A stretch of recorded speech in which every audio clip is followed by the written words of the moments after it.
नमस्कार मंडळी, मी तुमचा रीलवाले बाबा। आज नवीन ब्लॉगमध्ये तुमचं स्वागत आहे। आपण आलेलो आहे अक्कलकोट स्वामी समर्थ महाराज मंदिर, त्यांच्या मठामधला। हा मठातला व्हिडिओ जर तुम्हाला आवडला तर लाईक शेअर कमेंट्स द्यायला विसरू नका। तुमचा रीलवाले बाबा।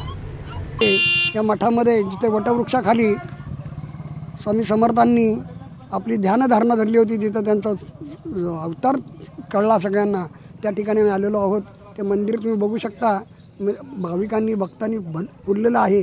आणि त्या वटवृक्षाखाली एक तुम्ही बघता त्या मंदिरामध्ये त्याची मूर्ती स्थापन केलेली आहे। त्या मूर्तीच्या दर्शनासाठी त्यांचं आपल्या नजरेत पडावं म्हणून भक्तांनी भाविकांनी खूप गर्दी केलेली आहे।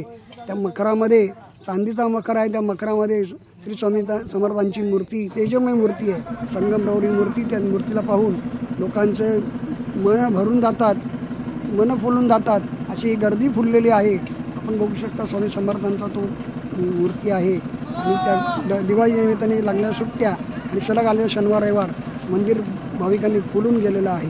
अशा या मंदिरामध्ये आज आम्ही तुमच्यासमोर ते मंदिराचं दर्शन देतो आहे, भाविकांनी त्याचा लाभ घ्यावा असं या मंदिराबरोबर मंदिराच्या गाभाऱ्यामध्ये लोकांनी घाई केलेली आहे।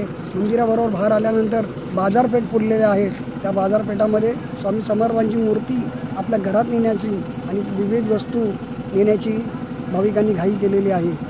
तिकडे खूप छान छान पद्धतीने फोटो मूर्ती या तिकडे आहेत आणि त्या बाजारपेठात तुम्ही पाहताय फुललेल्या आहेत। भिवू नकोस, मी तुझ्या पाठीशी आहे अशा कायम आश्वस्त करणारे श्री स्वामी समर्थ यांच्या या पदस्पर्शन झालेल्या पावनभूमीमध्ये आम्ही तुम्हाला दर्शन घडवतोय। माझा जर ब्लॉग तुम्हाला आवडत असेल तर तुम्ही लाईक सबस्क्राईब आणि शेअर करायला विसरू नका।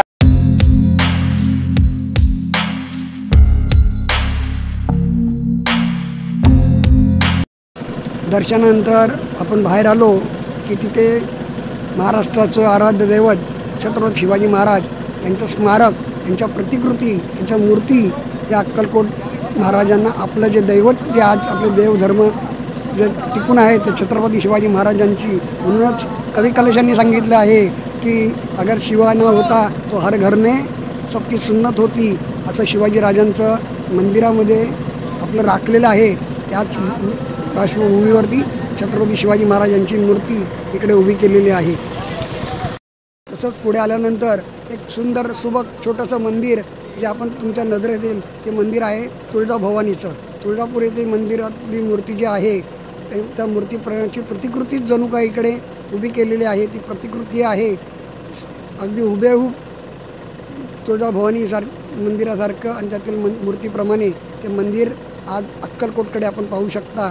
त्या मंदिराच्या बाहेर कासव असं उभं केलेलं आहे आणि त्याच्या पुढे वरती गेल्यानंतर 4 पायऱ्या वरती चढून गेल्यानंतर एक मंदिर बघू शकता। खूप सुंदर असं स्वच्छ सुंदर असं मंदिर आपल्याला निदर्शनास येत आहे, दिसतं आहे आपल्याला मंदिर। बाहेर वाघाची प्रतिकृती आहे, सिंहाची, आणि तुम्ही पुढे गेलात की तुम्हाला एक आतमध्ये गाभाऱ्यामध्ये तुळजाभवानी मातेची मूर्ती दिसते। खूप सुंदर, खूप सुंदर। आपण त्याला दर्शन करून पुन्हा बाहेर येऊ शकता। आणि बाजूलाच एक गार्डन आहे ज्याला बगीचा म्हणतो आपण, त्या लहान मुलांना तिकडे विरंगुळा म्हणून तिथे मंदिरामध्ये विविध प्राण्यांच्या प्रतिकृती उभी केलेल्या आहेत। आणि अशा पद्धतीने अक्कलकोट स्वामी समर्थांचं हे मंदिर आहे।